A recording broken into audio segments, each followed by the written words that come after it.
Welcome to Java.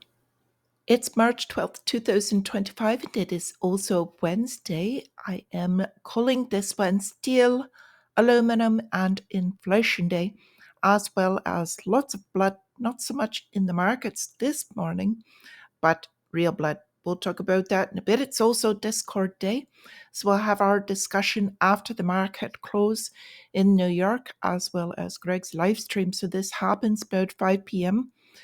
Eastern Standard Time. If you need a link, let me know. I'd be happy to get that for you. Would love to see you in there. So with this, let's get started. There's always a lot to go through. So this morning, we've got the MMRI is still lower. We've got the 10-year as well as relative strength of the dollar both down. Now, the relative strength of the dollar has been getting crushed. If it goes below 103, that could be a lot of trouble. While normally that gives more room to the markets because lower strength of dollar means that the markets are priced higher. So with this, we should be watching the market increase a bit. Right now, it's still looking a bit bloody from yesterday. What happened on the close, a lot of weakness still coming in. However, it is in oversold territory, at least for the short term, meaning today, maybe next couple of days, but we've got to watch the CPI core inflation. Now, we are in extreme fear territory still, although we've seen a few retailers come back into it since yesterday, buying in on this dip. Now, inflation numbers, in short, if you're new here or not so much into that, if we get high inflation numbers, that is bad for the markets because that means that the Federal Reserve does not have enough room that they would be able to cut rates and kind of juice the market, if you will, turn on the printing press because inflation is too high. Now, we are facing either the stagflation crush, which means that we're going into an inflationary environment with low growth, or we're going into low inflation, which means more cuts because they can ease into the market and that will pump the market. So I expect them to try to keep the numbers as neutral as possible. Also watching pre-market as they're kind of jumping. So that says that the market believes that there's a bit of easing ahead. We do, regardless of which direction this has in the longer term. We've got a credit crunch coming. What does this mean? In this sense, credit, they use very confusing terms, actually debt. And what this means is with people unable to get loans, unable to use their credit cards, and unable to get more, what the government is using is deficit spending. And on a personal level, that means that the systems will come to a halt. There will not be any money flowing. And if we don't have that M2 flowing, that could put a severe halt into the system. So keeping that in mind, that is ahead, but it looks like there's a delay for now with all of this pullback. So we've got capitulation is what we call it when the buyers just give up. So we have not seen that yet. Momentum has to break first. We've now got a clear downward momentum, but they have not had the capitulation, which means the larger money will step in, and that's when everything is at a good buy. So short term, doing well. Smart money is still selling into the pops or into the rising, and we've got oversold, as I said, short term, but the market overall long term still weak and still has more air that needs to come out of this bubble, if you will. Now, markets at the moment are weak. Gold having strength, although I see this reversing quite soon as of the time that I'm doing this. So futures are looking green, and if futures go green, then the risk of assets, meaning gold and bonds, that 10-year, we're going to watch gold drop and the 10-year yield rise as people sell off the bonds. So watch your 10-year yield. If it starts spiking, that is selling off more of the debt. Now, I do want to make one more comment about the US dollar. dropping. This is losing dominance. When it goes down along with the 10-year yield and the markets, the money and the value is flowing out of the United States market. So with this, the EU and Asian markets were up yesterday. Now we're seeing them come under a little bit of pressure, and that is one more signal to see that United States markets should flip green a bit today. We'll see what that CPI number comes out. Again, this is not financial advice. We only deal in probabilities. So probabilities favoring a bit of a recovery today. We've got cryptocurrencies also up a bit. Bitcoin above the 82,000 level still. So not a lot of strength, but we have seen the weak point come out for a while. But I'll speak about that in a bit as well. Now for the calendar, the big one, CPI. We've also got prior to market open tomorrow is PPI, which is the producer price index. And this is kind of a forward looker for inflation, because if producers and companies must pay more to produce their goods or put out their services, then they will pass on that cost. That means more inflation coming for everybody. So that's how that works. We've got tit for tat tariffs coming on. The European Union retaliating after Trump's steel and aluminum tariffs taking effect. They're talking about their defense budget being spent at home. So the EU market rose on this yesterday, but they're already kind of weakening on this. We've got investors coming out of the risk assets yesterday, although they're kind of flowing back into them today. So risk assets being cryptocurrencies and the stock market in general. We've got the German yield surging to over 13-year high.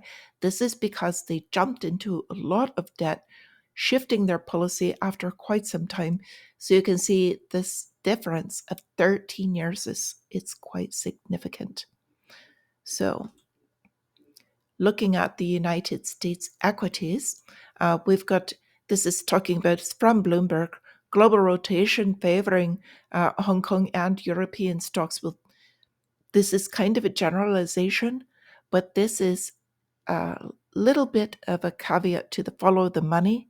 This is more of a follow the debt scenario. So if you follow the debt and the ease of money, we're watching stocks move almost inverse to the currency, because now it is a little bit more of an inflation trade. So watching inflation boom over in these two sectors as opposed to the United States.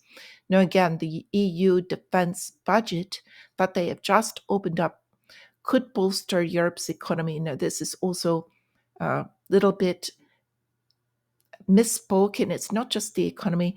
They could build, it could cause more into the production for the defense spending in the building of the weaponry.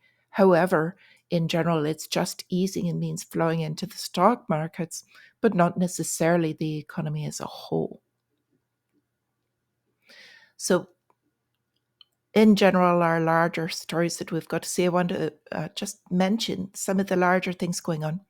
United States House passed the vote to extend the federal funding until the end of September. This does include spending that would bolster their VA, Veterans Administration, because there was a bit of pushback with that. So kicking that can forward again. We'll see how that goes, but nobody expects them to hold back on that spending.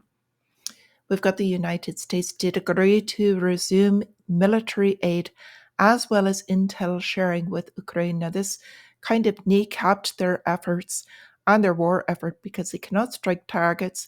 They can't see their intel sharing is truly crippling to them. So they did agree to an immediate 30-day interim ceasefire, but they still need to get Russia to agree to this. So we'll see how that goes. It's still having talks in Jeddah. So that is still on the table, literally. We've got, this is all different forms of war. We've got China's shipbuilding dominance. as I spoke about this yesterday, it's being considered as national security risk, and this is because their naval fleet is outperforming the United States. So, with that, they need to get back up to speed so they can maintain the largest military in the world. Um, Again, the ceasefire that has gone through temporarily in effect. We've got on these tariffs came in two sectors with the steel and aluminum. This is why I brought this up. Now, he backed down on the 50% steel and aluminum to Canada. The story headline doesn't tell the whole story. What happened was they backed off on their electricity tariffs that they had threatened, major tariffs, and so Trump pumped up the amount and got them to back off of that. Since they agreed, he's using this as a negotiating tool, then backed off on the 50% steel and aluminum on them now. The reason I'm saying this is because these tariffs on steel and aluminum pumped stocks like US Steel, Nucor, and Century Aluminum. So, with him backing off of these Trump tariffs, it's going to have the reverse effect on these stocks. So, not just Canada and EU with these um, two aluminum and steel. Now, back in the cryptocurrency space, we've got Deutsche Börse launching crypto custody with Clearstream for institutional investors. We're watching more of the larger banks are adopting the custody for the top tier investors. They get it first, then they open it up to the public. I've said this before in case you have missed this or if you're new. This is how this is another form of the trickle down effect. The top tier and the elite get this first. It's how the rich become richer faster than the lower class, and it is indeed now a lower class. Now, I want to make mention of this story. More pain coming to cryptocurrency, and Bitcoin headed to 73,000. Now, we just watched this bounce back up to 82,000, but Mt. Gox still has to pay out back from all of the issues that happened with the hacks. Now, they made a second $900 million plus move in a week while Bitcoin was dropping. So they've got to pay back all of these. It is expected that they're going to liquidate some of these for these paybacks. Now, if they do, it could cause this drawback. I don't know that 73,000 is going to happen. I see that gap down in the charts as well, but everybody knows about it. So what happens is typically they all purchase before it hits that point. Only a few really lucky people happen to get that strike price, and that immediately pushes it back above it. So, as I like to say, I like to take the middle and not try to hit those ends and miss the target. So, just letting you know about that. Again, not financial advice. Have to do your own research or get into our Discord group and we can talk about this stuff. So, this is a completely off story to leave you with. It's military researchers trying to hack troops' blood. Now, there's a major movement into what is being called transhumanism. This is totally nothing to do with the markets necessarily, but it's DARPA. And I'd like to bring this forward because as of now, it's troops' bloods, but this is going to stretch. And what they are looking at is it is DARPA stands for Defense Advanced Research Project Agency. And they are looking at what they're calling red blood cell factory program. Now, this started, or at least they let it known, out back in December, and they're developing a medical device that could feed biologically active components into United States troops' red blood cells. They're dosing our troops, and when they're triggered, they could help them. The story is overcome injury or illness on the battlefield. Now, they've done testing with this prior to this with other components that have given troops temporary bolsters. They're trying to empower them, in a quote, with new compounds to energize and animate them to do new things. Now, they are directly quoting that they are doing this so that they can fight harder and longer in what could represent a major step toward engineering troops with seemingly superhuman capabilities. Now, this has been in the works for a long time. I find it a bit creepy. Want to know what you think in the comments? If you would just leave a comment, say hello, good morning, that would help out. I appreciate you being here. And until I see you again, my friends, stay free.